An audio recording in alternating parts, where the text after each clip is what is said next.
No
EJ.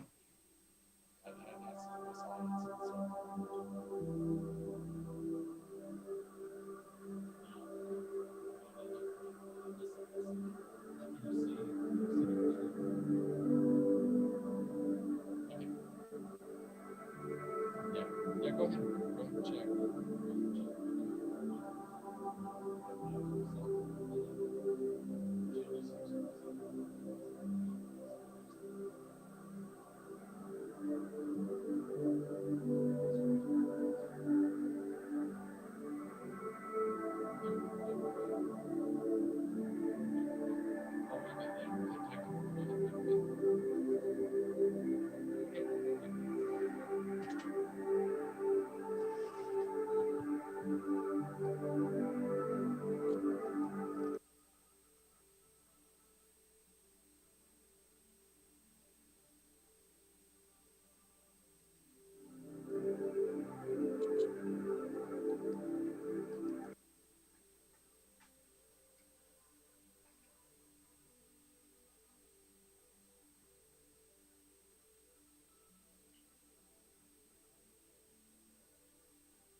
Well, hello, welcome to our Faith and Science uh, webinar. It is a real joy to have you joining us this afternoon.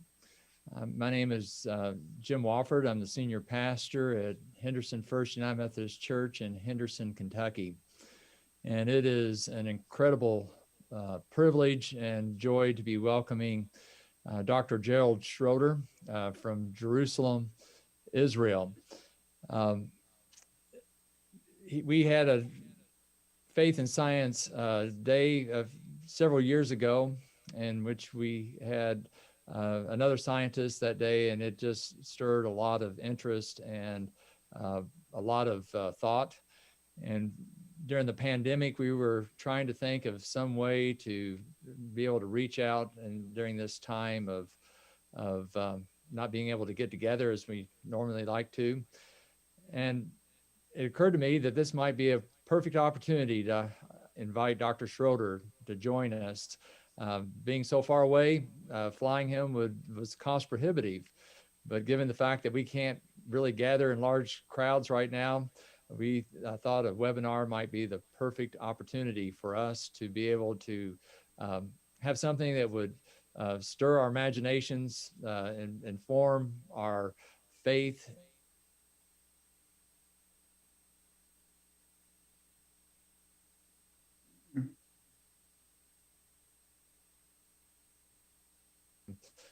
MIT. He's worked in the area of nuclear physics, monitoring nuclear explosions, as well as measuring radioactivity. He's also a Hebrew scholar, and for the past 25 years has been studying the Hebrew language and brings his science perspective to bear on the Bible in some unique ways. One of the reasons I came into contact with Dr. Schroeder, I'll just and tell you just a bit of my own story. I grew up in the home of an electrical engineer, and my dad was always looking at things through the lenses of how does this work? And he was a deeply devoted Christian as well, a Sunday school teacher. And he would look at the stories in the Bible and ask, how does this work? And I will never forget how we would sit and he would tell me how creation, the outline of creation, as science was teaching it, followed so closely to the scriptures, to Genesis chapter 1. And so I've always had an interest in that area. And about 11, 12 years ago, I stumbled across Dr. Schroeder's writings, and he took it to a whole new level. And when I was reading that he was equating 6 literal 24-hour days to 14 billion years of, in scientific terms, that both of them were literally true, it caught my attention. And I, at that time,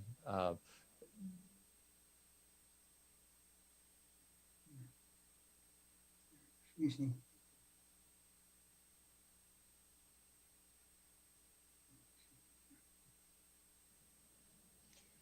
okay.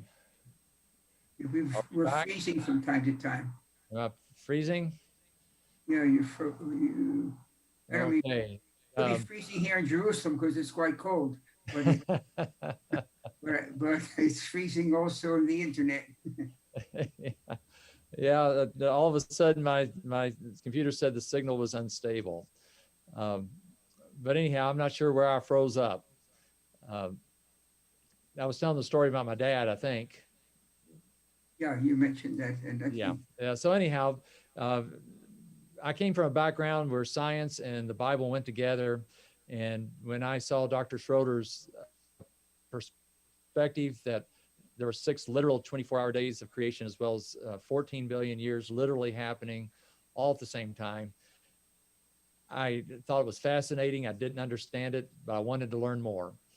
And so I emailed him some questions initially. He very graciously emailed me back.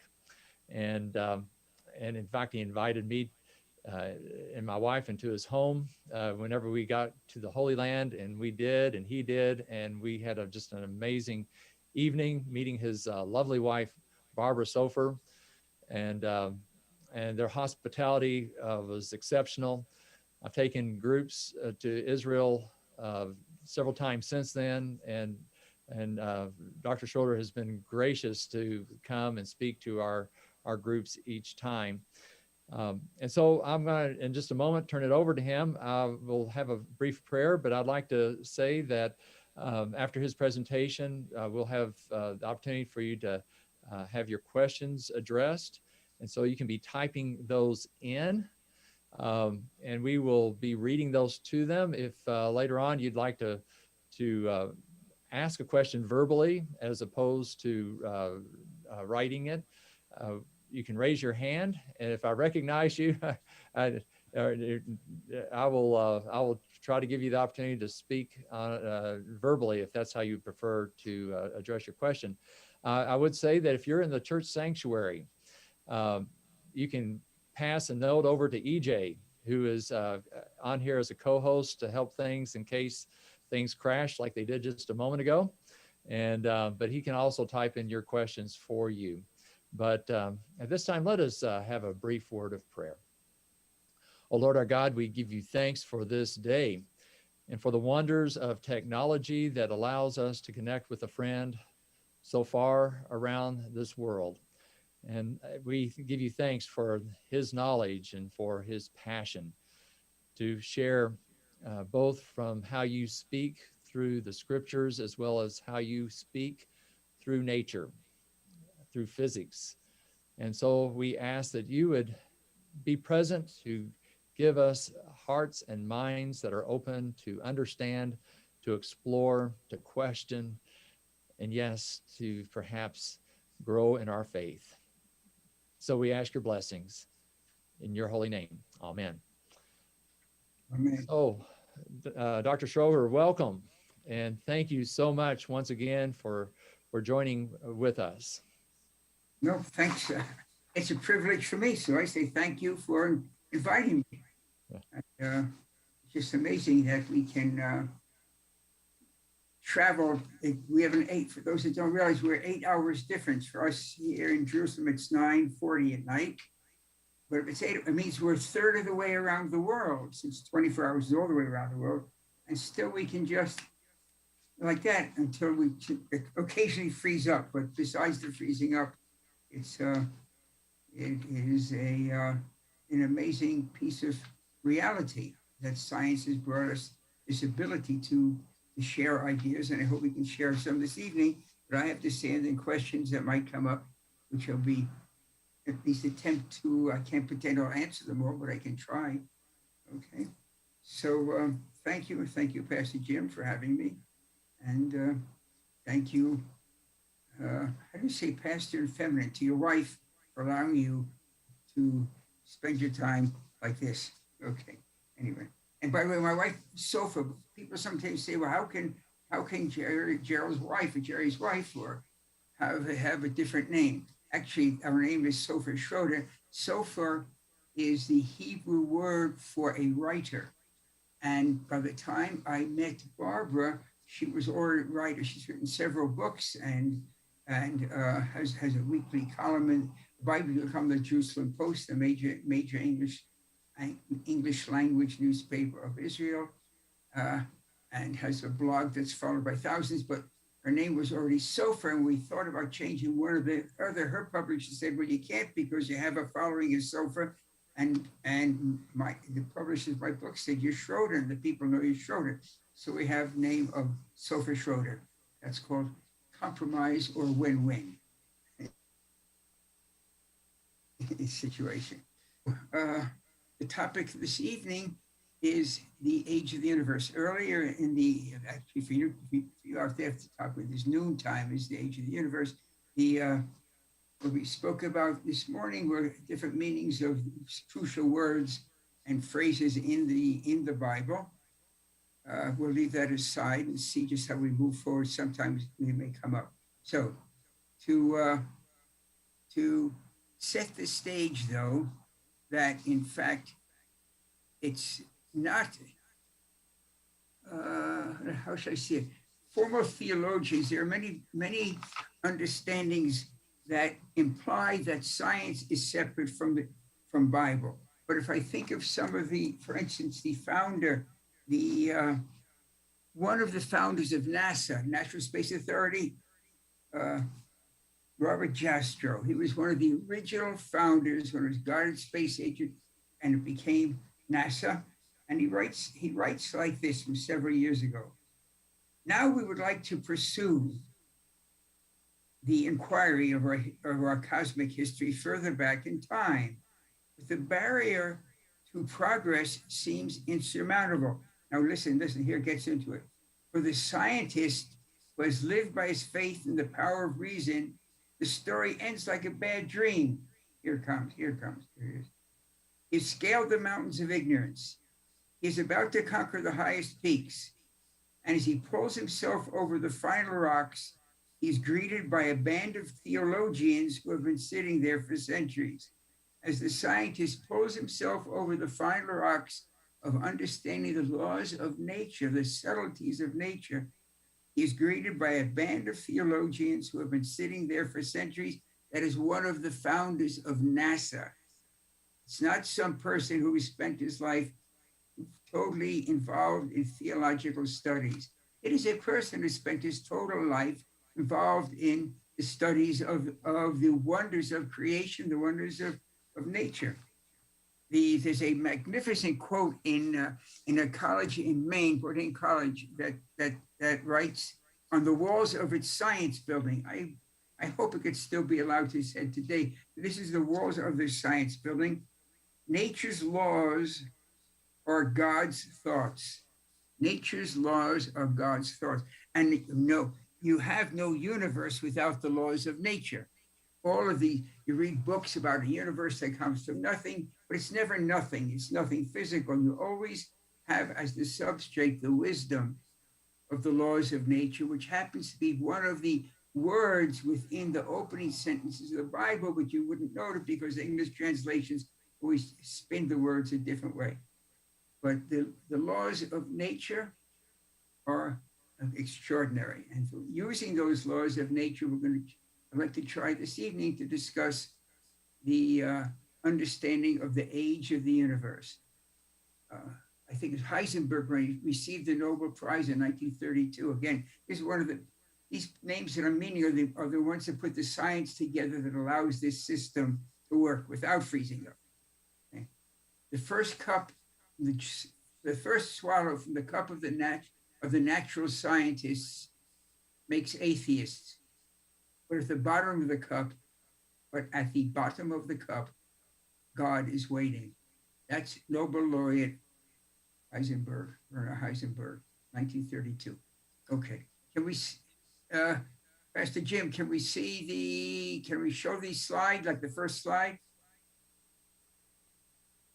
Torah and science. Notice it's not Torah versus science, it's Torah and science. And you will notice if you see at the bottom of the screen of Galileo looking out, you'll see that he has on his desk a book called the Bibbia, which is I think it is the Italian name for the word Bible. Now I have to admit, in the original engraving of Galileo looking out at the sea, looking out at the sky, the Bible wasn't there. But fortunately, with a batch of grandchildren, thank God, I got them together to put the Bible on his desk. He probably had in his mind. He certainly saw no problem between science and Bible. Torah is the Hebrew word for the Hebrew Bible. Okay, and in this work that we're doing, the next slide, you can see, the next slide is exactly what we're trying to do. It's from viewing the metaphysical from the physical. So here, this magnificent engraving, we have a person in the physical trying to reach through the physical to view the metaphysical, not philosophically, but the part of existence that exists not within the physical. I would say very clearly for humans, the you that makes you you is not the you see in the mirror. There's a whole other you that is separate from you. We'll get into just one or two words of that as we get into some parts of life. So let's move forward and talk a bit about the origins of life. I just want to deal very quickly with this idea of the development of life to get then into the age of the universe.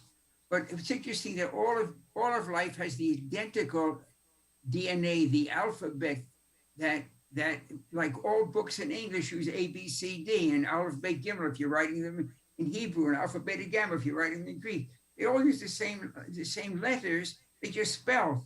One book is going to talk about how you fix a car's engine, written in English. Another book written totally in the same English is going to tell you, how to devise a chemical that might defeat a virus. It's the same alphabet. The same DNA that you have in your body that makes you is the identical DNA that makes a pine tree, and an elephant. And the only difference is the information. using the identical alphabet is spelled differently. So one spells you and one spells elephant or whatever, or pine tree or whatever it's going to be.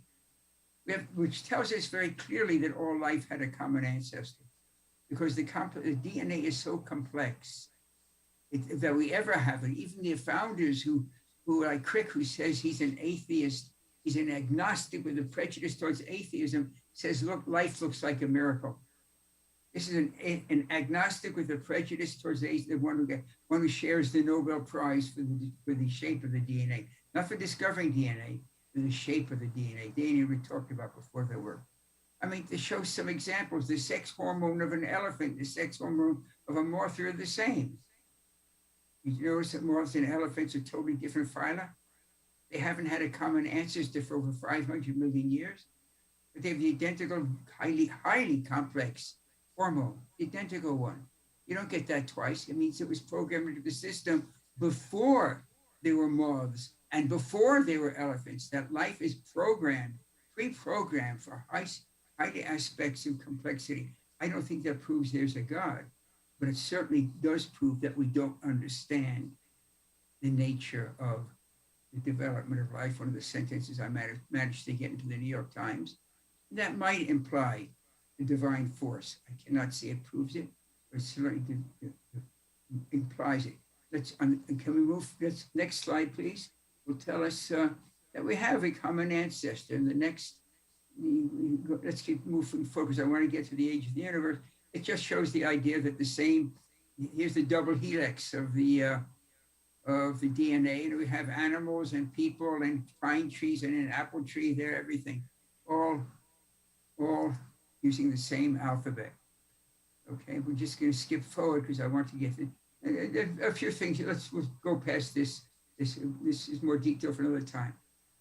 This is the topic which we will discuss in detail when we get to the questions and answers. If there are questions on origin of life, please, or the development of life, please feel pleased to ask them. This diagram, everyone should have this diagram. It is directly from the NASA site. Every word on there is directly from NASA.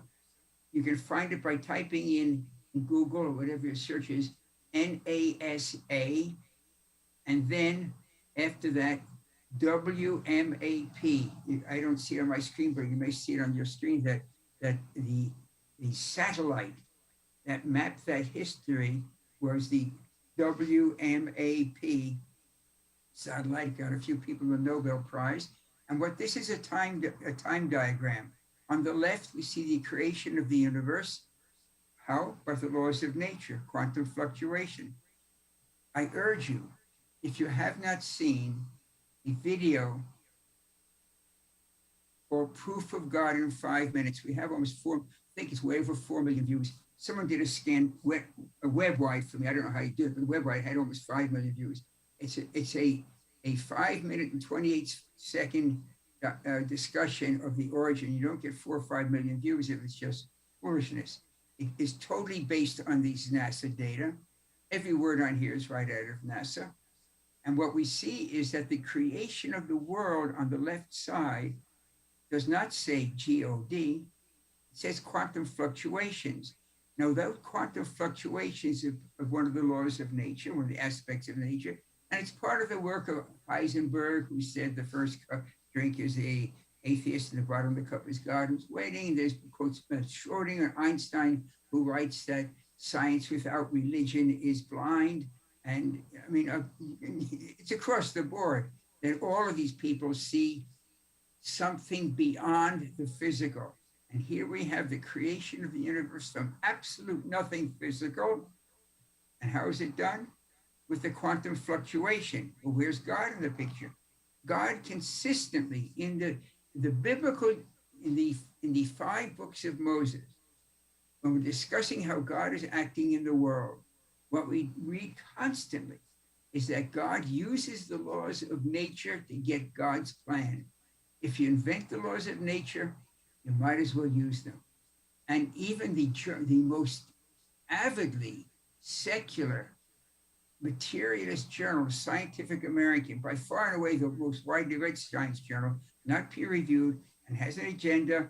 We know it's agenda because every month or so it pays a column called The Skeptic by Mike Schwimmer, so the founder of the Skeptic Society. So I don't know if it does. I've stopped my subscription several years ago, but for decades we had.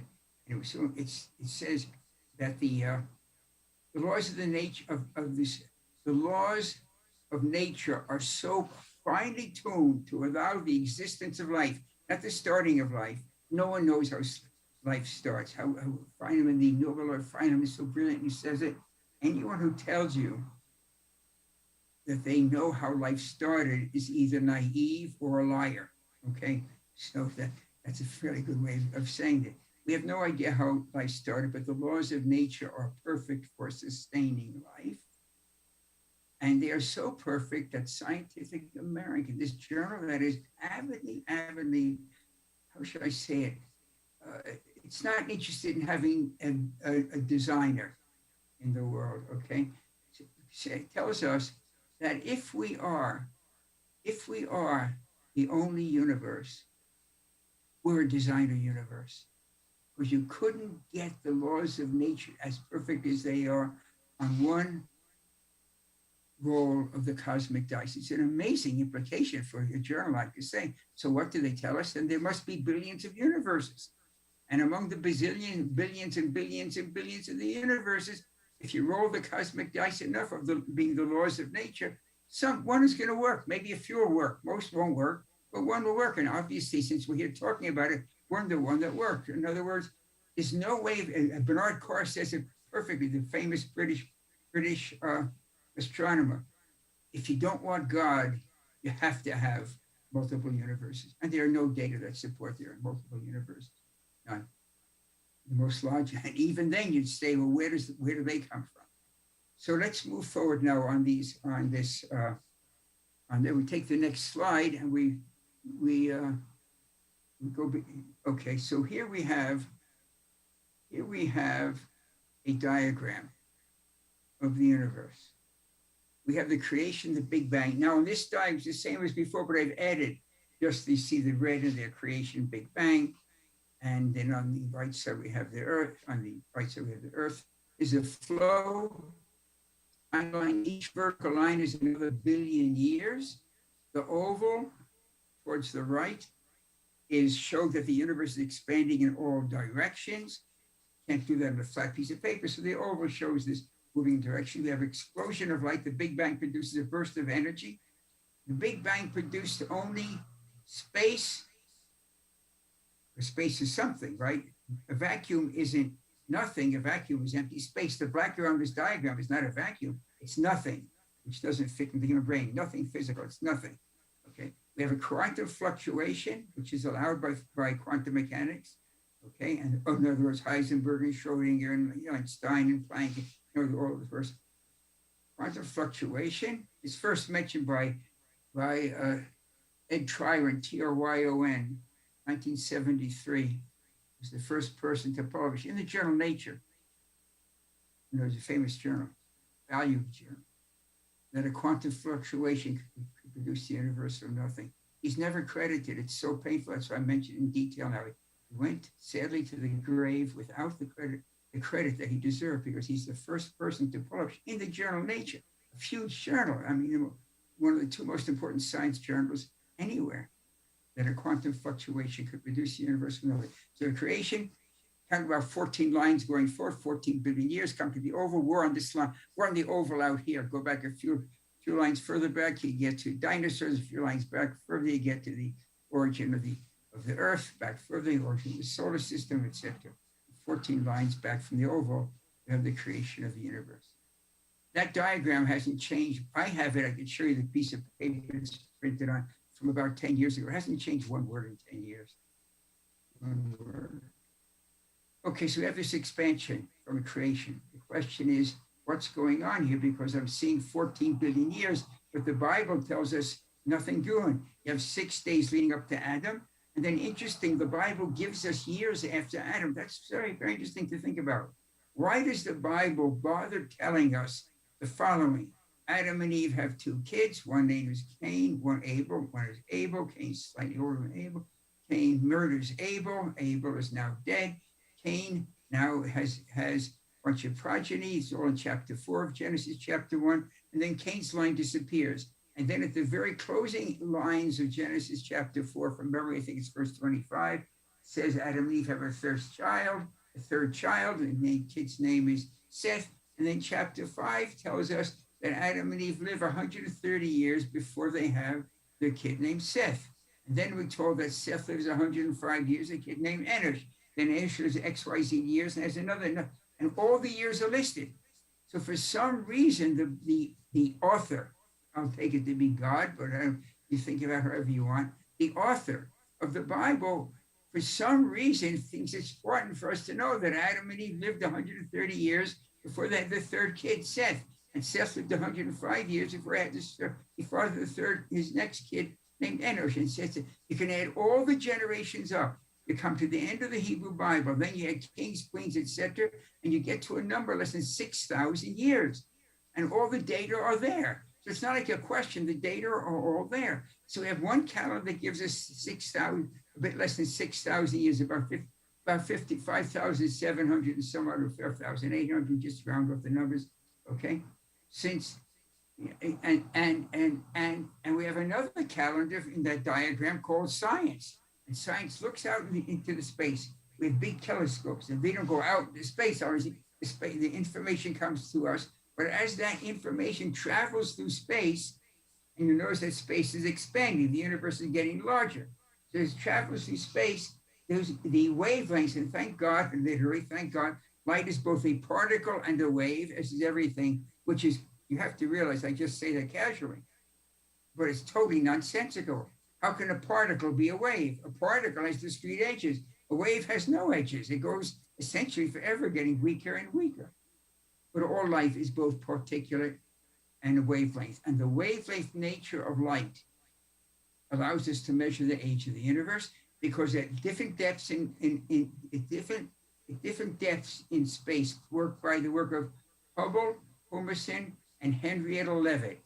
If you have never heard the word Henrietta Leavitt, it is for one reason only. She died of cancer before she was about to get the Nobel Prize. Edward Hubble used a Hubble telescope, put her up for a Nobel Prize. He never got a Nobel Prize.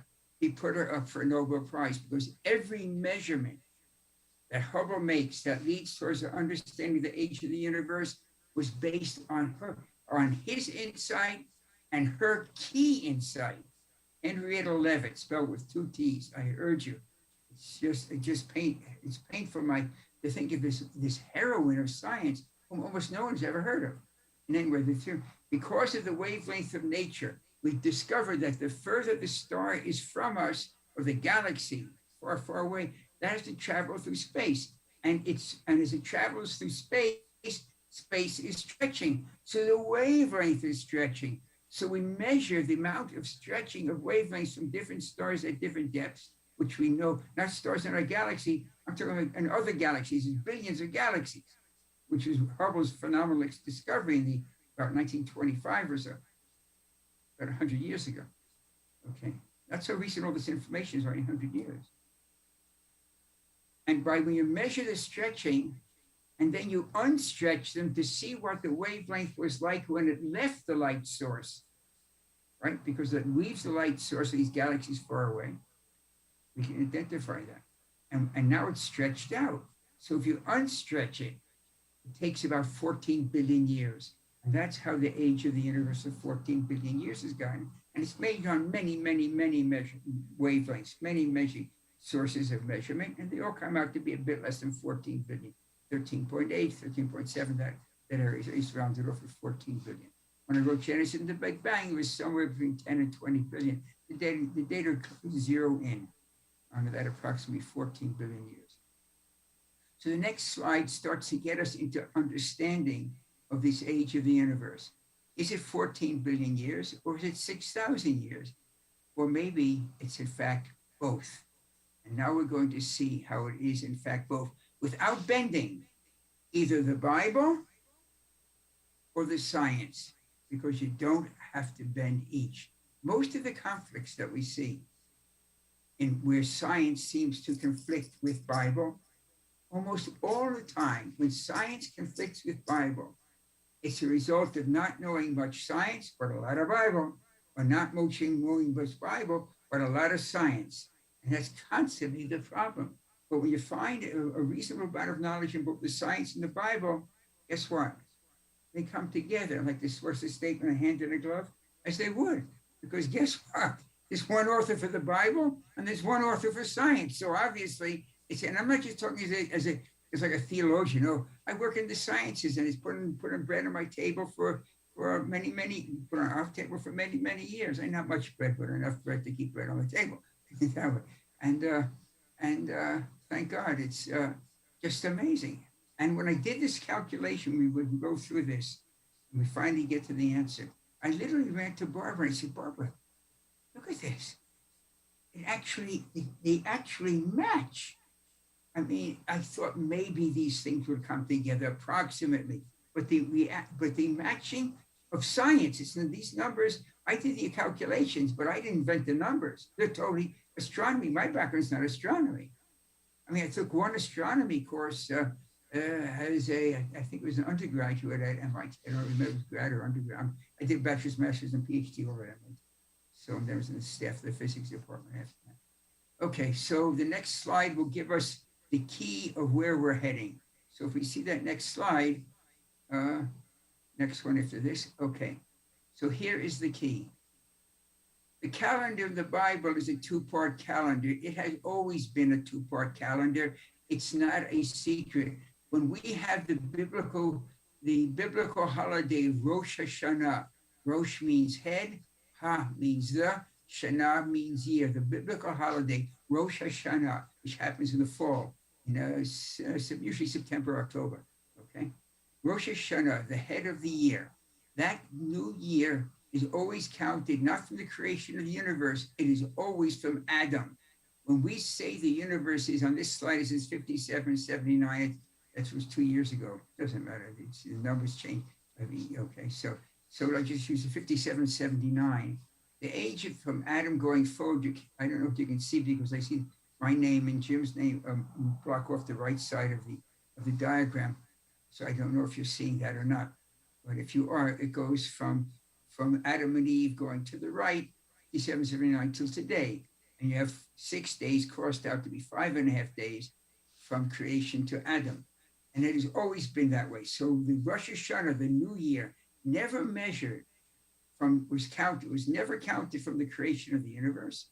So on the Rosh Hashanah, when it became 5779, which was 2 years ago, but that's the age of the slide, 5779, it was really 5779 years plus 6 biblical days, or 5.5 biblical days. Now, why 5.5 and not 6? It's not a trick. It's not a game. The simple fact is it's 5.5 and not 6, because as a commentary, 1,800 years ago,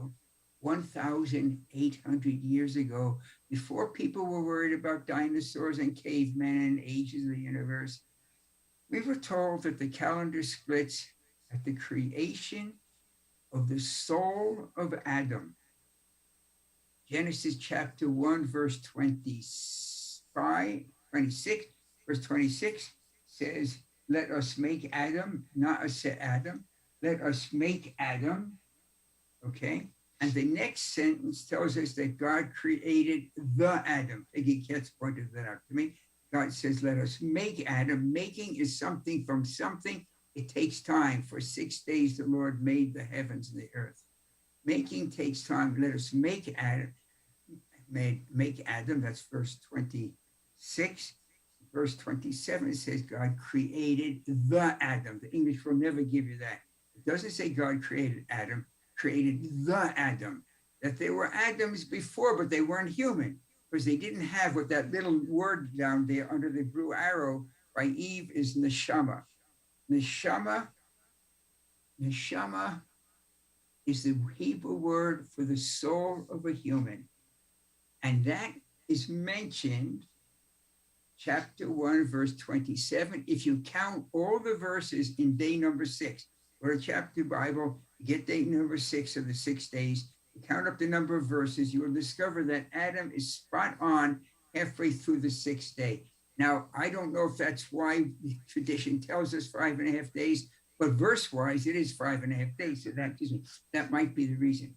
In any event, the split comes with the neshama, the soul of humanity. And I think next, so that's the 5.5 days. So we have 5.5 days total, and under that was 14 billion years. They're going to, but now, if the neshama is such a big deal that it would change the understanding of the calendar to start counting from that neshama, which is the first Rosh Hashanah, the neshama should do something pretty phenomenal. And it did. Those red words are literally true. The neshama changed civilization. And what's amazing, even now, I've been studying this stuff for over a decade. I get goosebumps right this moment under my kids some to say, Abba, or Saba. It means father or grandfather. Your hair's standing on end. Well, I don't have much hair to stand on, but it does on my arms. You know how to whether you see me. The neshama changed civilization. The next part of that sentence is overwhelming. And archaeologists have proven it. And the next slide is going to show you the proof. It's called the earliest cities. This is a slide from the British Museum, probably the most important museum that deals with developments in the Middle East and Mesopotamia. Now, what's amazing is all of these findings, all these artifacts, all these discoveries about ancient human civilization are in Mesopotamia, the Tigris and the Euphrates, where Iran and Iraq are till today. Excuse me. The earliest cities. And what do the earliest cities tell us about? If you go to the next slide, the words are too small to read here, but this is just a direct quote from inside about the different things that are taking place. And writing was invented. Well, here, one of the most significant advances taking place in Mesopotamia was the emergence of the city. While large towns had evolved before 3,500 BCE, or that makes it 5,500 years, because you have to 2,000 years back to the split of the calendar, right? Time of Jesus. So we go to so that's 2,000, because we're in the year 2000, huh? So 5,500 years ago, but around 5,500 years ago, there was a massive change in the scale. Now, do you realize how close these dates are? First of all, it takes place in Mesopotamia, exactly the area where Abraham, Isaac, Jacob were all, the story begins in that area. But 5,500 years ago, yeah, the soul of humanity comes into the world a bit less than 5,000, about 57, 70 something years ago. And it takes a few hundred years to spread, so you have enough of a soul, human souls around, so that they will be for cities. Because before the neshama, you couldn't have a large city. It had to be only clan size. Why? Because if you didn't have neshama among those people, I had you for dinner, either boiled or roasted. It was literally a dog-eat-dog world. There were Homo sapiens around not all of them, but there were many. There were probably at that time, probably several 100,000 Homo sapiens, but they weren't human. The founder of this school where I teach, in the old city of Jerusalem, Rabbi Noah Weinberger, bless him, a brilliant man, said, in any discussion that you're going to have, the first thing you have to do is define your terms. When the museum defines a person as a being that looks like you and looks like me, as your brains and my brains, when the museum defines a person as that, when your biology textbook and your archaeology textbook and your history of history textbook and these sapiens defines a person as a being that looks like you and looks like me, as your brains and my brains, and tells you that they go back 120,000 years, they are 100% correct by their definition of a person. But the Bible defines a person, in our case, a human, slightly differently. A human is a being that looks like you and looks like me, as your brains and my brains, no change yet, and a neshama, and the soul of humanity. The neshama changed the world. People that look like you and look like me, have your brains and my brains, go back 100, 120,000 years. They invented farming 10,000 years ago. farming cannot be invented without real brains and language. Your neighbor says, what are you putting that stuff in the ground for? It's going to rot. No, I think if I let it there, put some water, maybe I'll get 10 grains every grain. Huh, farming. In fact, and that means that, by the way, just as a bit of etymology, I guess you'd call it, which is, here's something, Jim, you haven't heard before. I think maybe you have, that the Hebrew word for war is built around the Hebrew word for bread, lechem, bread, milchama. See, identical letters. Because for bread, you had to do farming. Farming, you had to own land. Land, you had to own land means you keep off my land or make a war against you. When you're a hunter-gatherer, land wasn't owned. It didn't matter. I mean, you had your house, your cave, or wherever you're living. But you weren't farming land. Once you start farming land, this is my land. I got the stones. I broke the soil. I planted it. Stay off, because I'm growing lechem, bread. And from that, built around that word lechem is the Hebrew word for bread, is the Hebrew word for war, milchama. They're very, very closely related, this battle between owning land and having, but we have to have it because you work on your land. Right? No one should take this as a statement that we shouldn't have land. I mean, brief. In any event, back to here. The Bible gives a date. Science comes and tells us if that number on that board right now hadn't been 35, let's say 4,500, it would say, well, the Bible doesn't match the Bible. If it had been 100 or 500 years in a different time, it doesn't match the Bible. It's a spot on match for the amount of time it took, because we know how much time it took, because we see how much time it took for farming to spread. It was first developed in where Syria and Israel touch today. From all the problem studies that I've studied and the publications I've studied, from this, where it's all in this area. And okay, so we have the truth shall spring from the earth, Psalm 85. Psalm 85, the truth shall spring from the earth. So we go forward now to actually get to what I've been talking around the bush for. The next slide is going to give us the answer. So we have these two views of time, and this becomes the key to the age of the universe. The next slide is going to start to lead us in that direction. First of all, we are stuck with the fact that all these ancient commentaries, the names have been given. The one on the top, Rashi, is the year 1050. Nachmanides is about 1250. Rashi about 1090. They all tell us the days are 24 hours each. And Nachmanides is even stronger, composed of the 6 days of our work week, at the very bottom, the 6 days of our work. Now, why would they think they have to tell us that the word day, which is the Hebrew word yom, which is the words used in all of those 6 days, why would they have to tell us that it would be 24 hours each? I mean, would I think anything? The Hebrew word is yom. Today we say yom in Israel. Realize the amazing thing? The resurrection of a language after 2,000 years. Every place the Jews, when they dispersed, they took on the lingua franca, the language of the land. My mother language is English because I was born in America. I came when I was in my late 20s. I came when it was actually my first years into my 30s. Actually, I came very late. I was handled Israel, and so I fought in the IDF before my buddies were killed, but it was nothing like settling the land. So I'm here on their coattails, but wherever the Jews, where they were dispersed, they took on the language of the local, which was wonderful because what it meant was that the biblical Hebrew was retained. And now when Israel was founded, we use essentially biblical grammar and biblical Hebrew. A few of the words are different. We have many borrowed words, obviously, like telephone, that kind of word.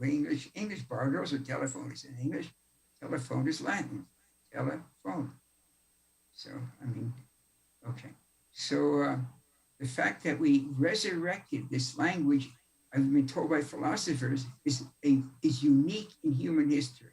that a language that had been relegated to only theological use becomes the lingua franca, the daily language, because that's what it is. When I order, when I go to the shop and get some enriched milk, I order that in Hebrew, biblical Hebrew. Or I get it when I need gasoline in the car. I ask for it in biblical Hebrew. Okay, so the 24 hours each, and what does that mean? It means that they were concerned that the sun isn't mentioned through day 4, so people could say, oh, maybe the days weren't the same those days, so that big long periods. No, all the days are 24 hours each, not sunrise, sunset. The sun isn't mentioned for day number, I apologize. I just jumped my head, but approximately day 4, I believe. Okay, for some reason, I don't know where I said it in my head, but in any event, so they're all 24 hours each. The next slide is going to start breaking us into finding the nuts and bolts of the age of the universe. So, and here's the key. I didn't discover it, Nachmanides pointed out. And I hope the picture's not blocking it out, but you read it there, it says, God called the light day and night, and there's evening and there's morning. One day, Yom Echad. If it's blocked out, I'm so sorry. On my screen, it's blocked out. You can't see the final letters. It says one day. No, go back to the previous slide. No, yeah. It says day 1. The next slide says a second day. The next slide says a third day. So why does the text say evening and morning, one day? Why doesn't it say a first day? It says second day, third day, fourth day, fifth day, the sixth day. Give me a first day. And the commentary, again, Nachmanides, but others, but Nachmanides is the main one. And again, 800 years ago, the text says day 1, and here the answer, I think, is the next slide. The text says day 1 because there was not yet a second day. Wow, how obvious. The text says day 1 because it wasn't the second day. No one besides the pessimists called the First World War the First World War. During the First World War, the pessimists were correct, but everyone called it the Great War, the war to end all war. Became the next war and it became the First World War. I fought in the First Lebanese War. None of us fighting in the First Lebanese War, including my 4 buddies that didn't come back from the First Lebanese War, said, gee, we're fighting in the First Lebanese War. Now, when we were fighting in the First Lebanese War, why didn't we say we were fighting in the First Lebanese War? Yeah, you're correct, because there wasn't yet a second war. Now I have to say the first. The text says day 1 because there wasn't yet a second day. Really? There wasn't a second day? The text next slide is going to tell you something very different about that. Because if on Mount Sinai, the Torah is given as a question, but so again, if the years, it comes out to approximately 2,448 years times 365 days a year, comes just on 893,520 days. What are you telling me? There wasn't a second day. By the time of Adam, there'd been 893,520 days. I mean, from Adam to the receiving of the Torah, the Bible on Mount Sinai is 890,000 days. So why didn't the Torah write there was a first day? You have a 900,000 second day. Excuse me, it's enough to make you sneeze. Well, the answer is simply very, very clear. And the answer in the next slide tells you exactly why it says day, because it's the perception of time from the Bible. And the perception of time from the Bible is shown explicitly. Here we just asked the question, again, the same diagram. But we go to the next slide and we see that there are 2 views of perspective of time here. 2 perspectives of time for one reality. We look back in time from point B, and there's the WMAP satellite. In the original diagram, the satellite shows, I think the other one is blocked out. We look back from point B, and we see 14 billion years. But the Bible looks from the beginning, looks forward and sees 5.5 days. And there's a nuance in here. There's a slight nuance. You'll notice that it's written in fairly small to energy. The Big Bang doesn't produce matter, it produces energy, right? And then Einstein's phenomenal insight, not but it's of E equals mc squared, which is based on previous studies by the two guys at the University in Chicago. Okay, they'll come to my mind. And then based on their work, that the Big Bang produces energy, but as you develop the laws of relativity, you discover that energy and matter are the same, that matter is condensed energy, but it had to take a certain amount of time. And that time was, in that time, there are two lines. The next slide is much clearer about it, that there's two lines, and there's the energy, and then there's the matter. And the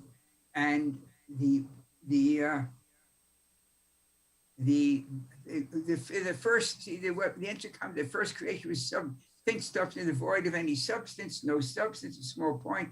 But we call that stuff energy today. I think the next slide is going to will give us a actual, yeah, it's much clearer. See, so we have here creation of energy, and then matter, the red line a bit later, and that's the whole key. Nachmanides writes, Hazman Nivra, time is created, right? That's the very creation, time is created. But then he says, time only grabs hold when you have matter. And that's that famous E into M, the E equals mc squared of Einstein. It's about 100,000th of a second.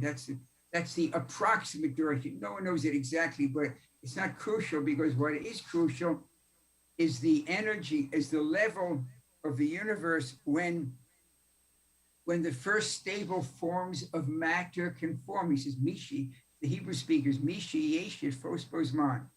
Asman Nivra, translation, time is created. However, Mishi Yeshit Fospozman. However, when you finally have matter, time grabs a hold. And that's literally true. This is a statement from 800 years ago. But energy doesn't record matter. At the speed of light, time doesn't exist. Time goes by, but if you're traveling on a light beam, your watch stands still. At the speed of light, time doesn't go by. But if you're standing outside watching it, time does go by. We can measure how much time it takes a light beam to travel from the sun to the earth, about 8 minutes and 15 seconds or so. A bit more than 8 minutes, 2 seconds more than 8 minutes, sun to the earth. But if you were traveling on that light beam, traveling along, and you had a watch, you'd say, what do you mean 8 minutes? It's zero time. And you would have experienced zero time. Okay? Relative to us. That's just the way. So when matter forms, he writes, time grabs a hold. So fast grabs hold. And that the condition of the universe in which the first forms of stable matter form are known. The first stable matter, stable, because neutrons are unstable, quarks aren't stable, but protons are. And a proton is what defines matter. If I say one proton, I'm saying hydrogen. If I say two protons, I'm saying helium. If I say 6 protons, I'm saying, right, carbon, okay? The number of protons defines what that element is, what the nature of that element is. And that is where the clock begins. When matter forms, time grabs a hold. So we have it's a squidget of time back here, but it allows the calculation to be made. Because if that hadn't been made, there would be no formula that's about to come up. So I want to now we move forward actually to the final answer. What's the perception of the Bible? The Bible looks forward from point A. We look forward from point B.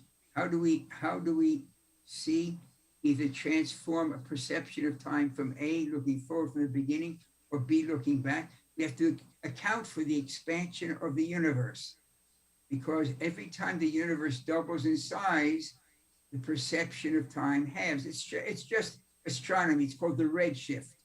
And if you go to my website, GeraldSchroeder.com, the whole essays on this for those that want to get into be led in absolute layman's terms.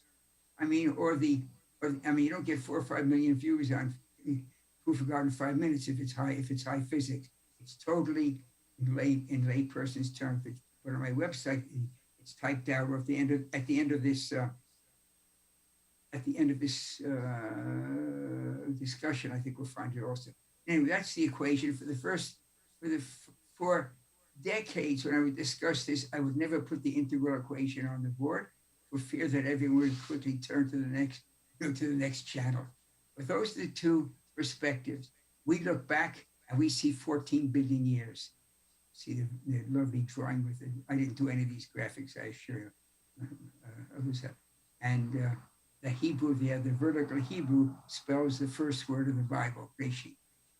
Okay, and it sees 5.5 days. And the color coding in there is interesting. It's available from an email called the East Journal to the source. The relative timing that each day involves. The days are 24 hours each from point A looking forward, 24, 24, 24, but looking back in time because of the expansion of the universe. Every time the universe doubles in size, the perception halves. And I move my fingers apart gradually, and I want to see when they double the fastest. When they're close together, pretend these are 2 points. My two fingers are 2 points in the universe as it expands. So watch this. Double, double, double, double, double. It takes longer and longer to double the fractional changes, or double, right? Obviously, when it's small, from here to here is doubling. But to double for this, I have to go from here out to here. For double for this, I have to go from here out to there, and there out to there. So what it means is that the doubling rate is greatest when the universe is smallest. This catches it exactly, the equation. And notice that the 24-hour day one has this much of you don't see my fingers on the diagram, has this much of the time in it. That's the red line. It's 24 hours from point A. But from point B, it's about 7 billion years. From point A, the second day is 24 hours. From point B, it's not 24 hours. It's about 3.5 billion years. It goes half, half, half, half. And the equation has to be corrected for the fact that notice that the rate of expansion is increasing. For that suggestion that I should correct for the rate of expansion, I never bothered in the beginning, was from a person at Azusa. I think it was a very wonderful human being, wonderful. I think it was the woman that invited me. I have to tell you, I'm not sure, but it was from Azusa Pacific, where I gave the lecture, and someone said to me, and I think it was her, that you should really correct for and I said, why bother? It's only about a 5 or 10% correction. But that 5 or 10% correction is exactly what makes it match exactly, because we move forward now, and with this from this equation, we find out that the normalized number that comes out of that equation is 900 billion, 1,000 million billion. Okay? That's the number. It could have been any number whatsoever, but that's the number. It's not Jerry Schroeder's number. It's not Pastor Jim's number. It's not any one person's number. It's the world's number. It's astronomy. My background is not in astronomy. I took these numbers in the publications, and if the publications are wrong, but they match. That's why the text from NASA gives you the 14 billion. There's a NASA numbers essentially, which it means is that 1 second, we'll put it this way, 900, the arrow goes from right to left. That 900 billion seconds, as we measure them, would look like 1 second from the Bible's point. 900 billion hours from our point would look like 1 hour from the Bible's perspective. And if we had 900 billion days from our perspective, we measure that from astronomy, it would be compressed down, because you're going back to when the universe is smaller. But one day you could have gone out also and taken the Bible's number, day 1, 2, and gone out this way. But this is so nice. It takes the science data and just runs via that equation back in time. And that's the relationship, which means that we're not talking about 900 billion seconds, 900 billion hours, or 900 days. The next slide, you see what we're talking about. We're talking about 14 billion years. So we have to compress that 14 billion years by 900 billion. Notice the years remain. The bottom line has no units. It's not seconds, not hours. It's just a number. It's what's called a ratio. What does a ratio mean? If I divide 10 hours by 5 hours, what do I get? I don't get 2 hours. 10 hours divided by 5 hours is 2. It's a pure number because the hours cancel. And that's exactly why we use those two systems in the galaxy, in that diagram. In nature, we do it probably by temperature, actually. We can use temperature, energy level at the production of protons, energy level today in the energy of space, of deep space. We know those numbers that Penzias and Wilson get the Nobel Prize for actually discovering, but others have done, thousands of people have done after that. So you have 14 billion years divided by 900 billion, and guess what? It could have been anything. You have to realize, if you hear it now, it says nothing, but I tell you, the first time when they said, I went to Barbara, said, I can't believe this. Barbara Sofer, by the word, Sofer means writer. I think I said that. That's it. Okay, now you have 14 years divided by 900, comes out to be 15 thousandths of a year, because the year remains, right? Because the bottom doesn't have anything. In the mathematics, goes into mathematics, you know what I'm talking about. 15 thousandths of a year, not a Jerry Schroeder number, a science number, which when you can to convert years into days, you multiply by 365, which I hope we'll do soon. And the number that comes out is 5.5 days. It's not a trick. It is not a trick. When you know a little bit of science and a little bit of Bible, they come together like a hand in glove. The 14 billion years at the top of the slide and the 5.5 days at the bottom are identical. It's not the days for long periods of time. They're identical because they're two perspectives of time. There is no one age to the universe. It is exactly, I think I mentioned in the next slide, it's Psalm 90. Yeah, there it is, Psalm 90. I hope it shows on your screen. On mine, it doesn't show.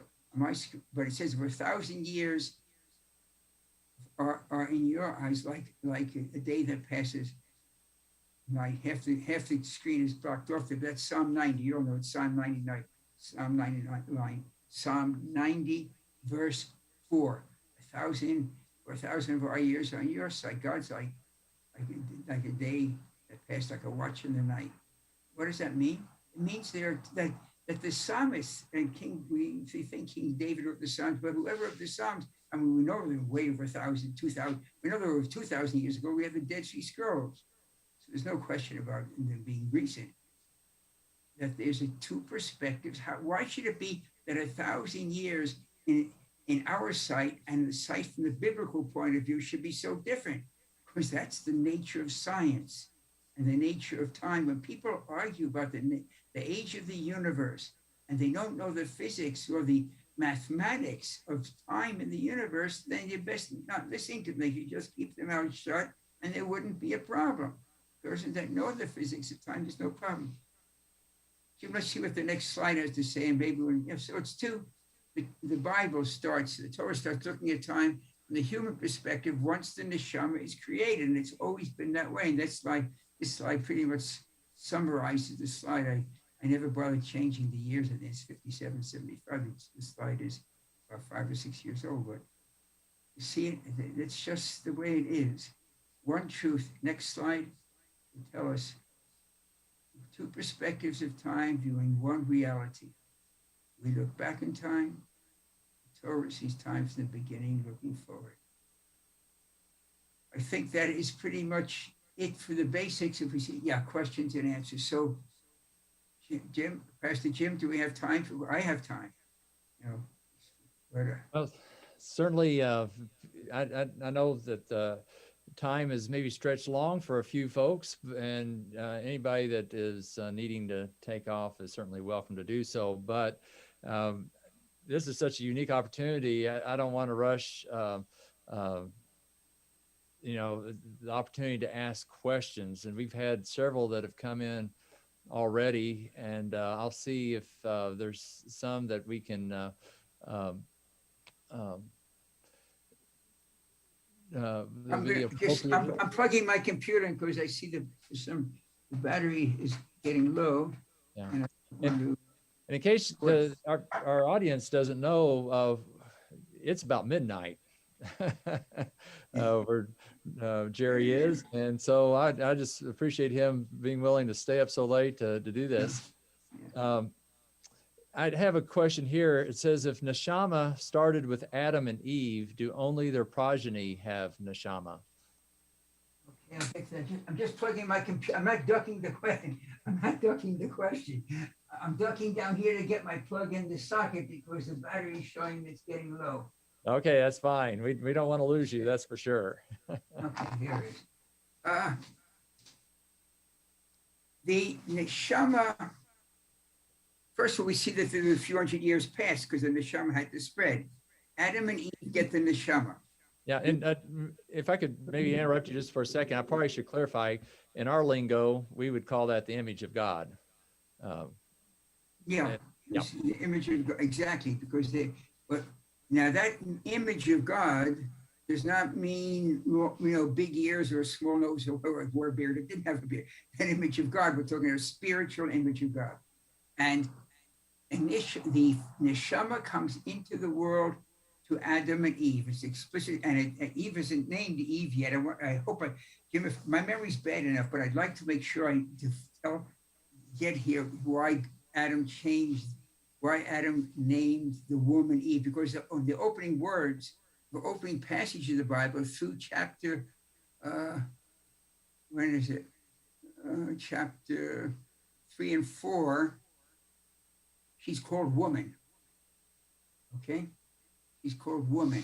And then he changes the name, but I want to get to that point. But in any event, it is true that initially the neshama would only be through biological link to Adam and Eve. Now there is a question, and there is a statement on all these opinions are always based on the subtleties of the text. So we read in the text, I think it's in Leviticus, and it would take me about 5 minutes maybe 2 minutes to pull out the answer, but I'm not going to tell you the answer. It is, the text says, these are the children of Moses and of Moses and Aaron. Remember Aaron? Aaron was Moses's brother. Together they go back and they confront Pharaoh. And now these the Exodus, etc. And it's going. We're past Exodus, and we're in the desert. And these are the children of Moses and Aaron. And then the text goes forward and only talks about the children of Aaron. Now Moses had kids. It wasn't like Moses didn't have kids. He had kids. He had children. So why does it say these are the children of Moses and Aaron and only say Aaron's children? Because the text, this is not my opinion. When it's my opinion, I always let you know, these are all the opinions of these commentators that go back between 1,000 and 2,000 years ago, 1,000 and 1,800, 2,000 years, it's almost the Mishnah. Okay. The text makes that statement, these are children of Moses and Aaron, but only Aaron's children mentioned, because Moses helped raise those children spiritually. He helped them with their values. And therefore he became as if it were a parent. So that is a clue that is discussed by these commentators, that there be more than one way of spreading the neshama. That the neshama certainly spreads biologically. You can express. You have the free will. You can repress your neshama and act like a beast. But you're given with the neshama gives you the opportunity. So if that, and it says as a question that it may be, it doesn't say explicitly, it may be that it is possible to pass the neshama. It's a perfect question, by the way, Jim. Perfect. Socially, and how do we see that played out later? Because it is saying in the book of Esther, when Esther and Boaz, it's the book of Esther, you read towards the very end of the book of Esther, Esther and Boaz have a child, and the text says, to Naomi was born a son. Now, Naomi has no biological relationship to Esther. And it's the book of Ruth. I beg your pardon. Erase all those words and put the word Ruth where I said Esther. In the book of Ruth. So Ruth comes back, right? Ruth comes back with Naomi after her two sons died, and Ruth had married had married one of Naomi's sons. The son dies, she comes back, and she joins the social and spiritual life of the Jews and the Hebrews and Naomi. And now Ruth. So Ruth has no biological connection to Naomi whatsoever, zero. And Boaz is a very distant relative of Naomi's. As we read in the text, it tells us they weren't close. They weren't like brother and sister, they were distant relatives. But it says to Naomi was born a child. So why is that? Because Naomi helped raise that child and gave that child the values. Now you realize that child becomes the great grandfather of King David. Okay, so I mean, it's interesting, the union. The Bible is so many. It's like God has a sense of humor. These so many subtleties of these. I mean, Ruth is from the Moabites. Moab is the Hebrew word for from my father, from the incest of Lot and his daughters. That's the origin on one side. It's amazing. And Boaz is from with Tamar. So, I mean, it doesn't, in any event, so very, I apologize, a really very long answer, very good question. I apologize that it may be that sociologically the neshama can pass. Also, I think that's the case, but since the commentators also hint that might be the case. No one says it exactly because we don't know, but it seems to be that would be the case. So I would say that everyone that looks human today, since these people are primarily almost always exposed to our values at some level, has a neshama. Yeah, this may be very closely related to us. As far as our human perception of good and evil, when did man first get a soul? Was it at the time of the moral law?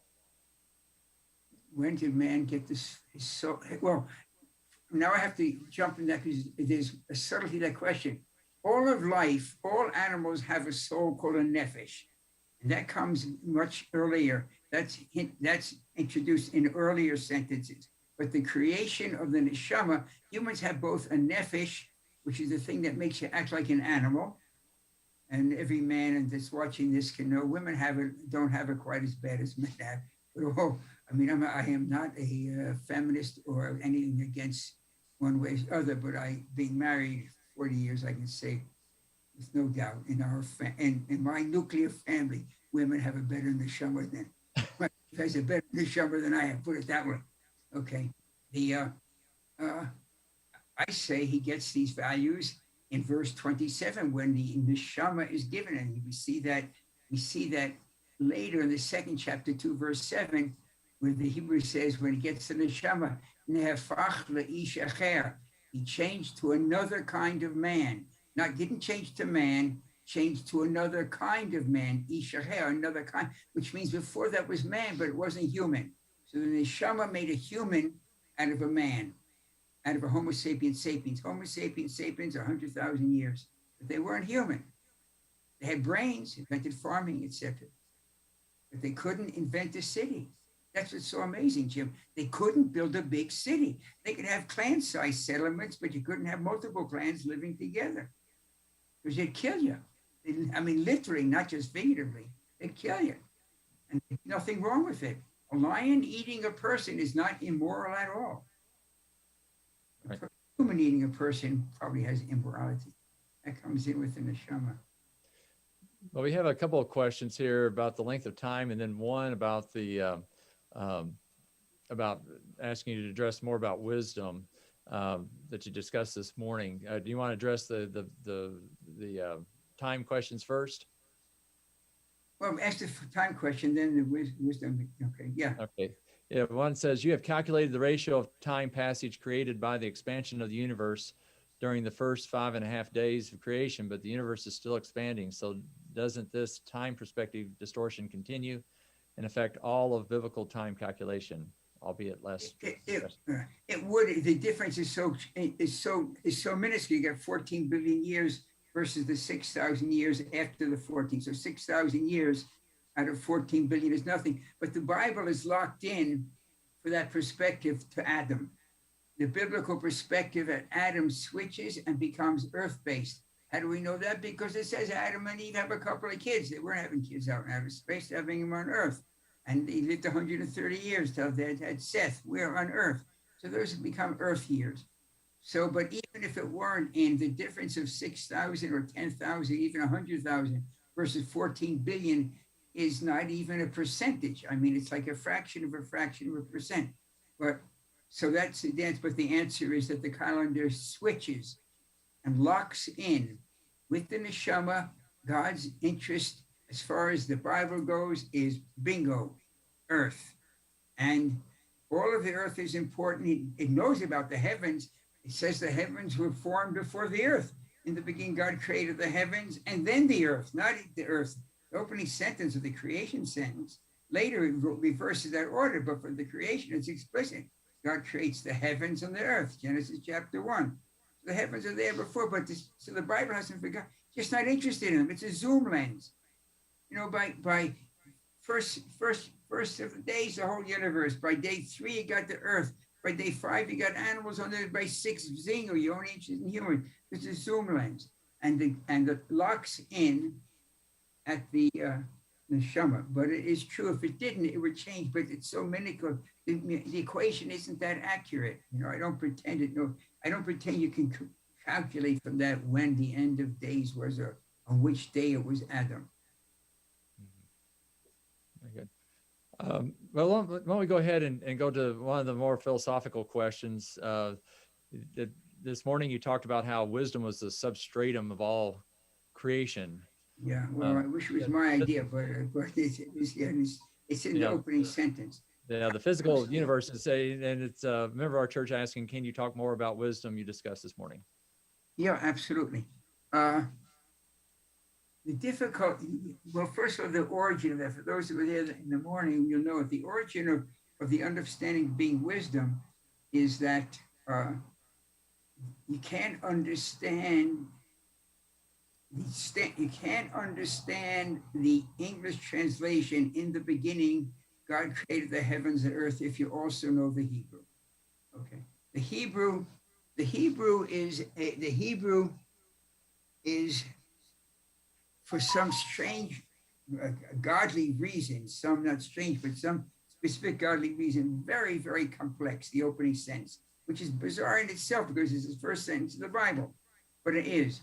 And the Hebrew does not say in the beginning God created the heavens and earth, because the word Bereshit doesn't mean in the beginning. No one says it does. It means either in the simplest meaning, in the beginning of.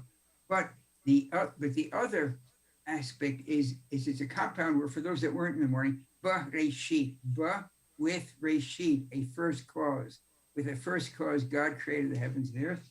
And that first clause, we are told almost 1,000 years ago, is explained in Proverb number 8. And now I have Proverb 8 in front of me. This morning I didn't. And here's what Proverb 8 has to tell us. Quite amazing. The Proverbs are from King Solomon, so we're talking again many thousands of years ago, about 3,000 years ago. So Proverbs says, I'm going to read the English translation, it's pretty up the Hebrew and English here. Proverb number 8 is a first-person proverb. It reads like this. We're told to read like this, verse 23. The Lord created me as the beginning of God, of his ways, capital his, of his ways, the first of his works of old. I was set up from everlasting. I'm just going further.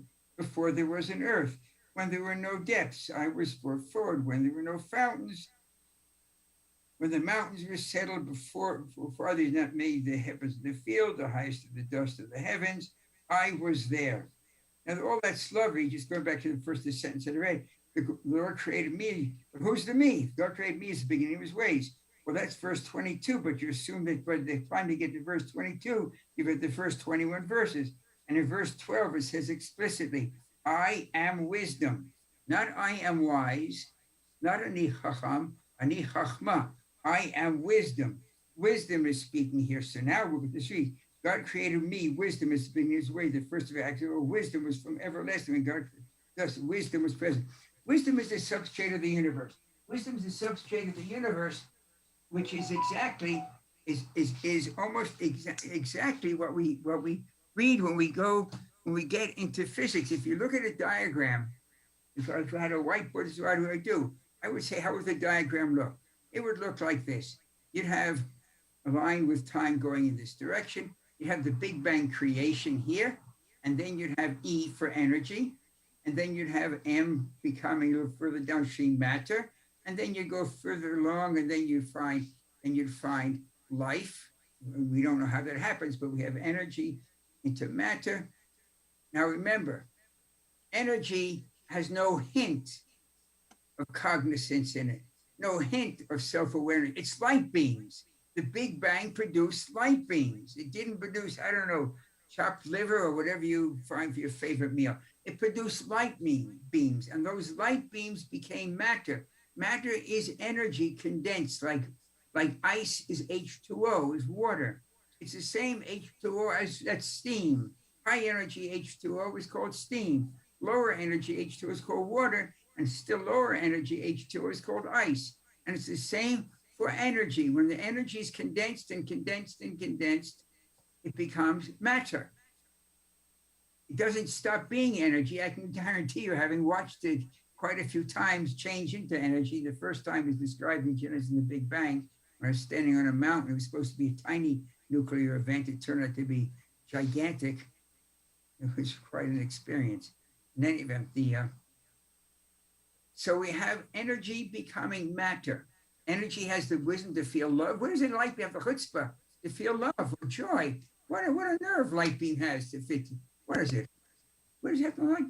But light beams became matter. Matter became life. I'm doing the diagram. And then life became brain, and brain became mind. Okay. And I think I usually draw a square line separating brain from mind, because I think mind, frankly, is separate. The mind, Descartes talks about it almost 300 years ago, and people say, oh, Descartes' idea is dead.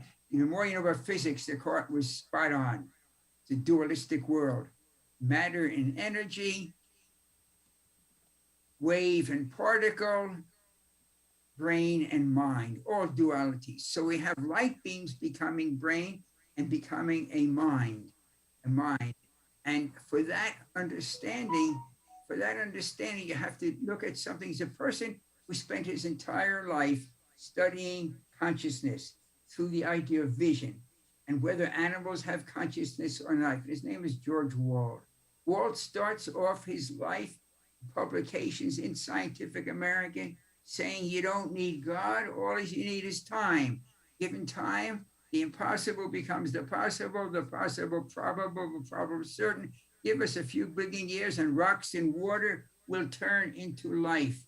That's his early writing. So that's his mindset. And as he learned more and more about cognizance and self-awareness, Wald writes like this, and I'm going to take the time to find the quote somewhere. Should be a part somewhere. I have these things written down. George Wald writes, Nobel laureate, biologist. George Wald writes the following, and it's worth waiting a few seconds to get this, because this is entirely the key to the answer. And I'm going to read two quotes here. Wald, Nobel laureate, okay? It has occurred to me lately, and listen to his words. This is just astounding. It has occurred to me lately, I must confess with some shock at first to my scientific sensibilities. What's the shock? He spent the first half of his life telling you don't need God. It's all material. The mind and brain are all the same meat and potatoes. There's nothing spiritual. But finally, he gets to the point, which is exactly what Planck said, you can't get beyond consciousness. There's no understanding of consciousness. Even Maddox, the former editor of Nature, who claimed the Big Bang couldn't have happened because the universe must be eternal. He changed his mind, obviously. Said we don't, although we spend 100 years studying brain, we have no idea how it works. We know the chemistry, that's well known, but how is a mind, how is an idea set free? How the brain works to produce consciousness is, I'm not going to take the time for all the quotes because they're just here. This occurs to me lately. I must confess with shock to my scientific sensibilities that both the questions of the origin of consciousness, that both the questions of life arising from non-living matter, and then consciousness arising in that life which arose from non-living matter might be brought into some degree of congruence. This is with the assumption that mind, M-I-N-D, mind, rather than emerging as a late outgrowth in the evolution of life, has always existed as the matrix, the source, and condition of physical reality, the stuff of which mind, the stuff of which physical reality is composed is mind stuff. It is mind that has composed the physical universe, that breathes life, and so eventually evolves creatures that know and create the sciences, the arts, technology. In them, the universe begins to know itself. This is no different than, I don't want to bore you with questions, but here, I maybe read this at the beginning. Erwin Schrödinger, Schrödinger, another one of these Nobel laureates that allowed this system to work. We do not belong to this material world. So in brief, we do not belong to this material world that science constructs for us. We, the awareness of the self, of that we are ourselves, the awareness of ourselves, are not part of it. We're outside it. We're spectators. The reason why we believe that we are in it, that we belong in the picture, is that our bodies are in the picture. And this is our only way of communicating them.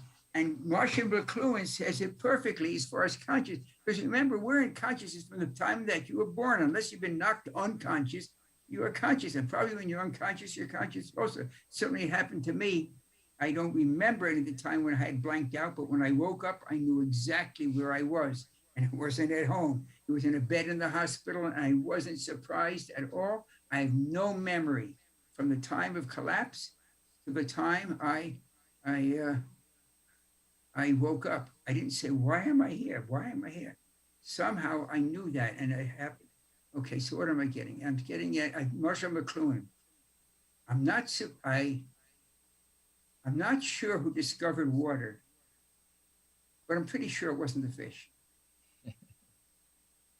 Really? Well, why wouldn't the fish discover water? Because they're in it all the time. And it's the same reason that we don't discuss consciousness, because we're conscious all the time.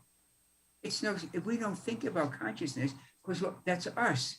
We are our consciousness. The view, the person you see, the you see in the mirror is not the you that makes you you. You are your mind.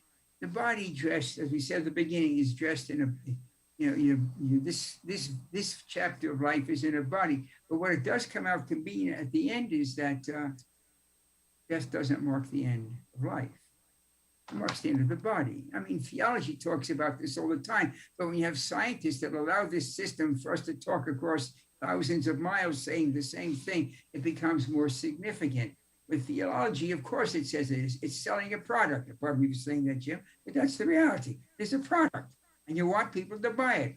Why does God want people to know that there's a God in the world? What does God care? God has an ego problem? No. If you are a parent and you have certain values that you think are good, guess what? You want your kids to know those values. And God is our Father in heaven. And you know what? God wants us to know the rules that he set up, because that's the best way to have life. It's not like it's an ego. Oh, I want everyone to know there's a God.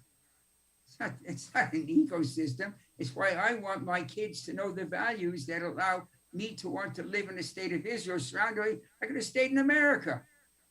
I've been rich. Instead of came to Israel, by age, you retire from MIT, we have millions of dollars in your retirement back, not a single million. So I didn't stay that long. I left before I got into the retirement mode. Anyway, so what am I saying? So I'm beating around the bush and saying, we don't know how light beams become matter. We don't. We don't know how an energy, we can calculate in many, many decimal points. When an electron drops from this level to this level, will it give off a wavelength that is visible as yellow? Or will it give off a wavelength that is visible as green or red or violet, depending? We can make those calculations of what these different levels are. But how this energy dropped from here to produce something we call a photon or particle of light is totally unknown. We know the energy of that photon, but why should an electron dropping from here to here? It remains an electron. It's an electron here and it's an electron here. But it's given up some of its energy, and energy is an E and M relationship, and that becomes matter. Well, you can figure out how that energy drop, excuse me, which takes time to go from here, but you never see it going from here to here, right? But somehow that energy drop is accumulated and shot off as a proton. I mean, there's thousands of things we don't understand. We take it for given, and one of them is consciousness. And we can't, as many people vastly, vastly more accomplished and smarter than us, said we can't get beyond the question of consciousness, which means, well, self-awareness. The fish aren't aware of the water, and we don't spend much time thinking about consciousness, but that's the basic question of that and existence. We never question, well, you question existence, you never existence, you wouldn't question it. But existence is the basis of meaning. So of course we have the problem. So to get beyond mind, we see that's the understanding of, I guess I talked around, but if you were in the session this morning, we saw how that's the opening sentence of the Bible with the first cause, and then Proverb number 8. That's where by the way, the commentators, the Proverbs very often are like a commentary, like an internal commentary on the 5 books of Moses. And that Proverb number 8 is a direct commentary on Genesis chapter 1, verse 1. I am wisdom, God made me. What that means, I don't know how a light beam can become alive, let alone wisdom. You know what I mean? Who knows? Let alone how a quantum fluctuate. I mean, what's that diagram doesn't show GOD, shows quantum fluctuation. The laws of, that's what Ed Tryman said, quantum physics and the laws of relativity allow the universe to be created from absolutely nothing, physical.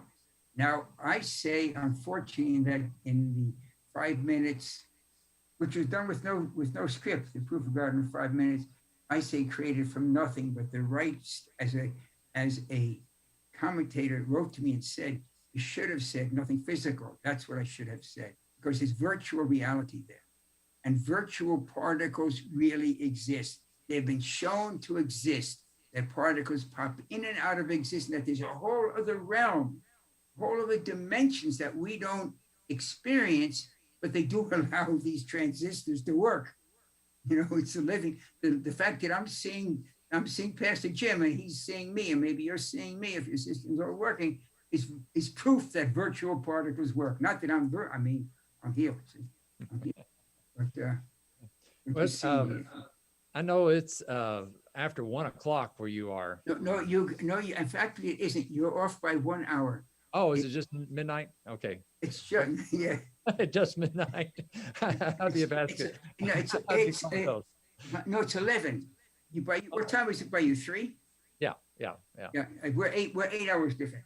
Oh, okay. Very good. I do have, 11. I've had someone raising their hand, and so I'm going to, Carrie, I'm going to allow you to talk so you can turn on your mic and ask your question, and this might wrap us up because I know everybody must be getting tired. Let's see here. I see if I can see him. Hello, Carrie. Oh, are you there? I see Gary with a hand up, but his mic shows muted. Yeah, Carrie, you're gonna have to turn on your mic. I think you may have to turn it on, Jim. Let's see here. Let me try it again. I thought I did. Talking. I've given him permission to talk.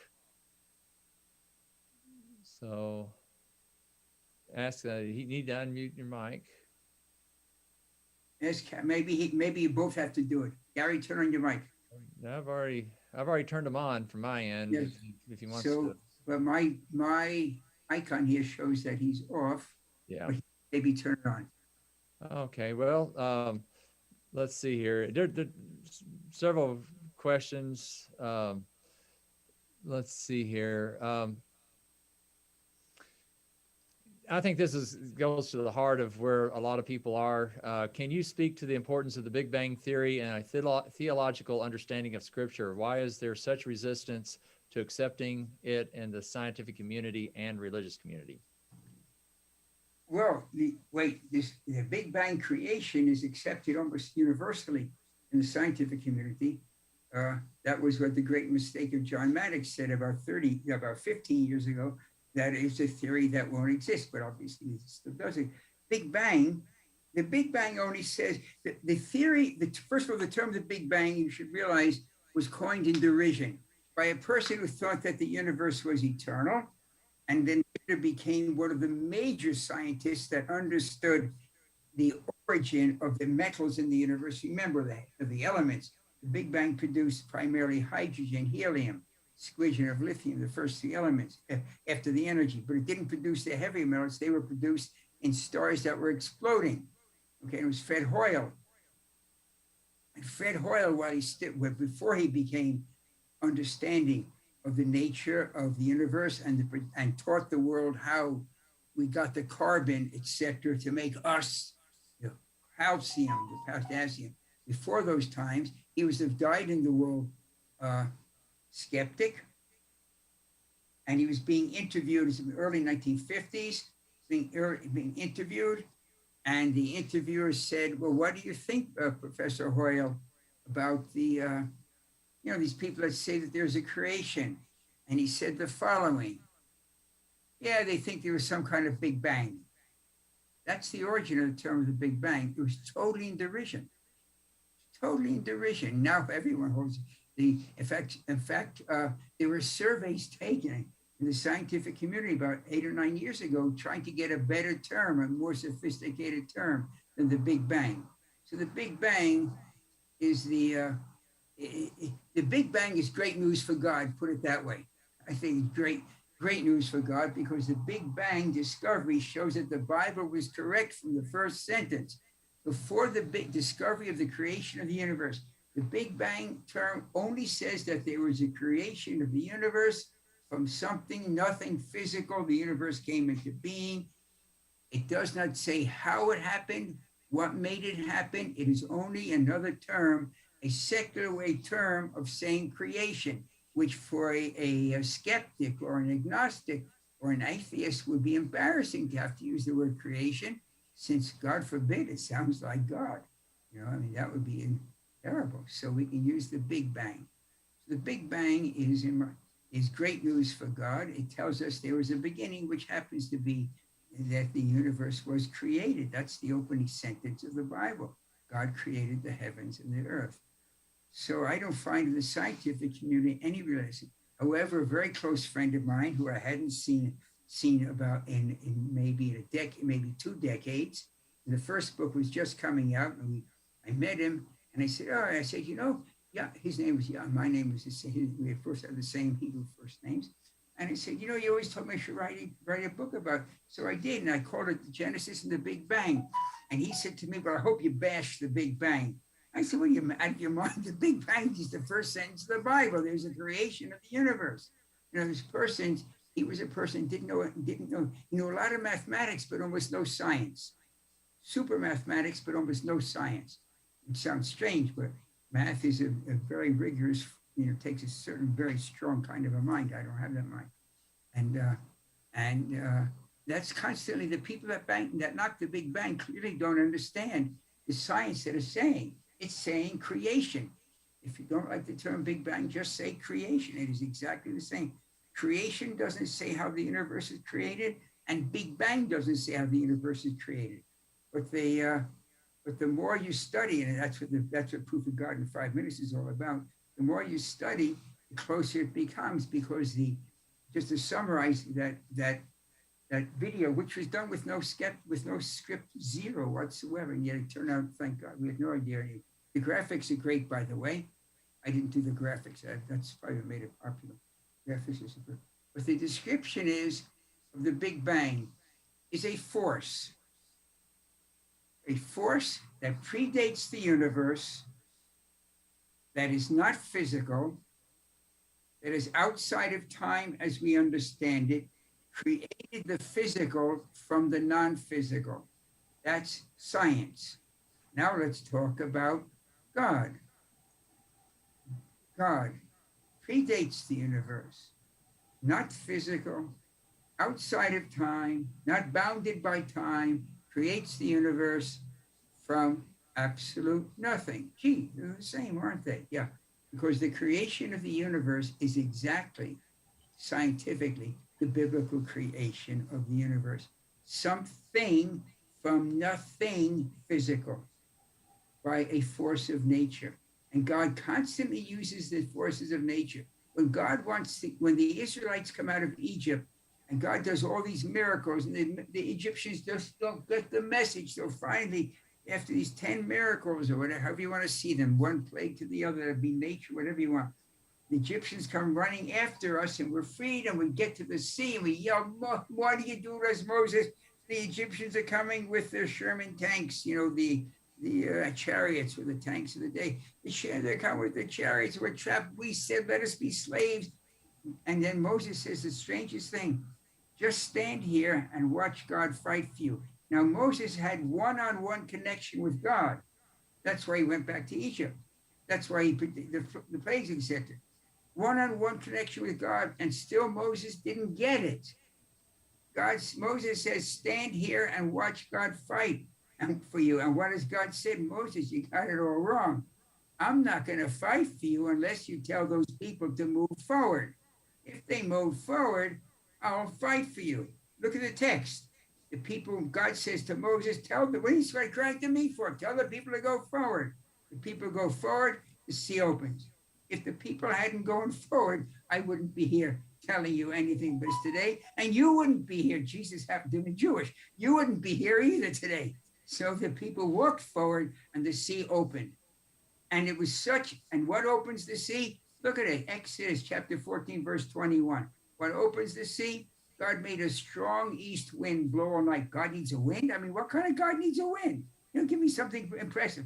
No, God should have done, he turns the water to marble and the people rollerblade across. Now that would have impressed the Egyptians.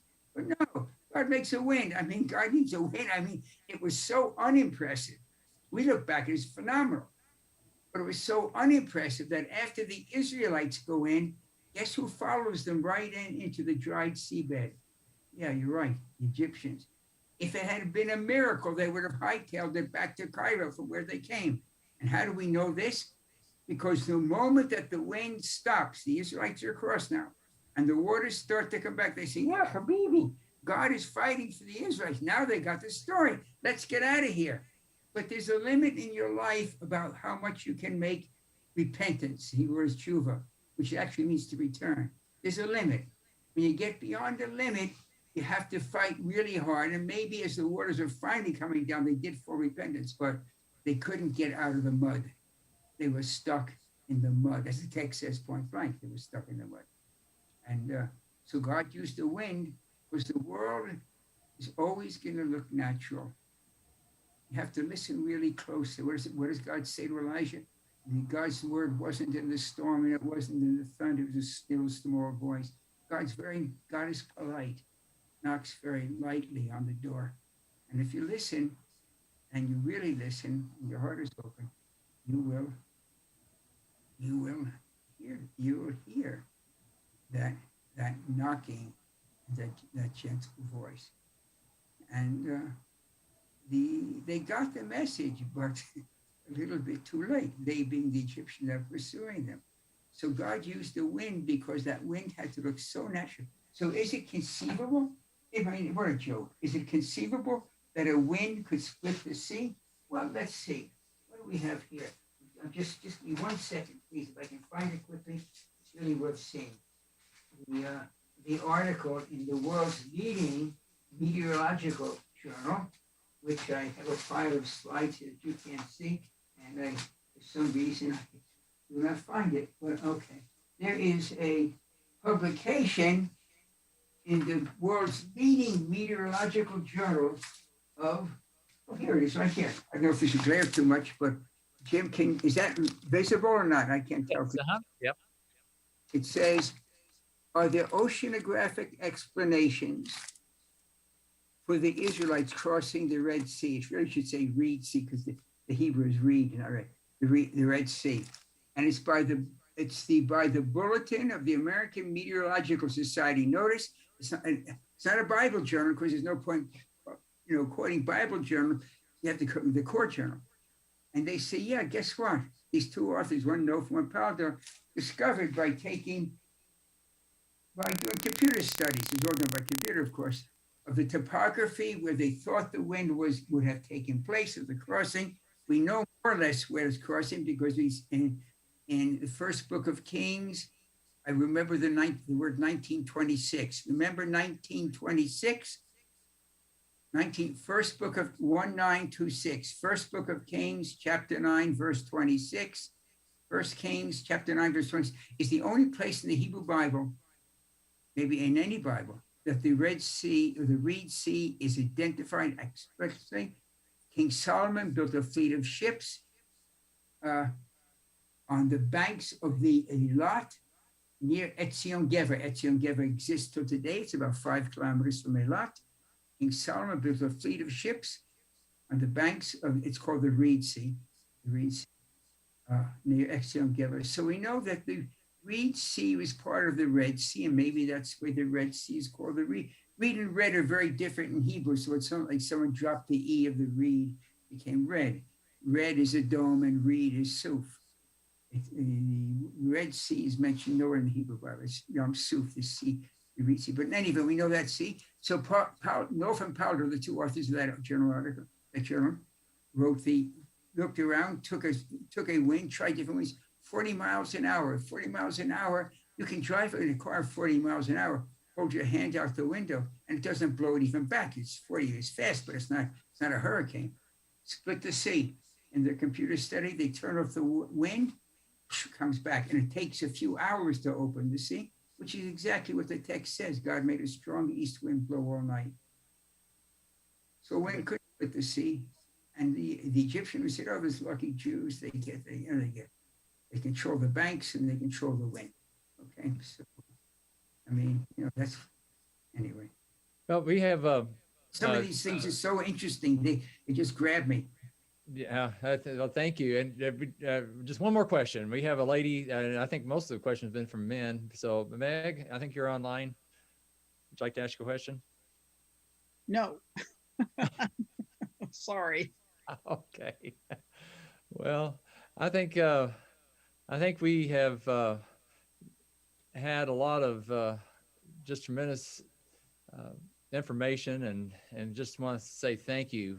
I think we're approaching 2 hours, and so deeply appreciate all that you've had to share with us, and just what an amazing opportunity this has been for us to learn and grow in our understanding of really not just creation, but miracles of the Bible. And Dr. Schroeder, Jerry, thank you for your generosity of time and your love to share God's word like you do. Well, thank you. And it's interesting with the Zooming, because in the end, it's much, much less time. All the travel, the hours and hours and hours of travel, and get on time, and all the anguish of, is the taxi, et cetera, et cetera. That all doesn't exist. Yeah. Of course, it's nothing like 3D, but as far as the time goes, it's certainly it makes things possible. So thank you for remembering, us. Yeah. Well, and I know I've been using your material to teach kids each summer in summer camp, and it's making an impact. And I just want to say to anybody here that if you have questions, I'm not the master of this by any means, but I'll do my best to answer your questions down the road if you have some more. But you can send them on to me. I'll try to answer where I can. That'd be wonderful. Yeah, thank you for that offer. And if I give my regards to Pam, and maybe we'll see you again sometime in our house. Oh, that'd be wonderful. Likewise, give our greetings to Barbara. Well, God bless you. Thank you, everyone. Blessings to you and your community, and you should see peace on earth. Our holiday of Purim is just 2 or 3 days away. The book of Esther, we read the book of Esther. It's certainly different with this virus that we have around, greeting people. Okay. Well, night, And Shalom. have a To you. safe- And keep safe. thank you. Right. Right. Bye-bye.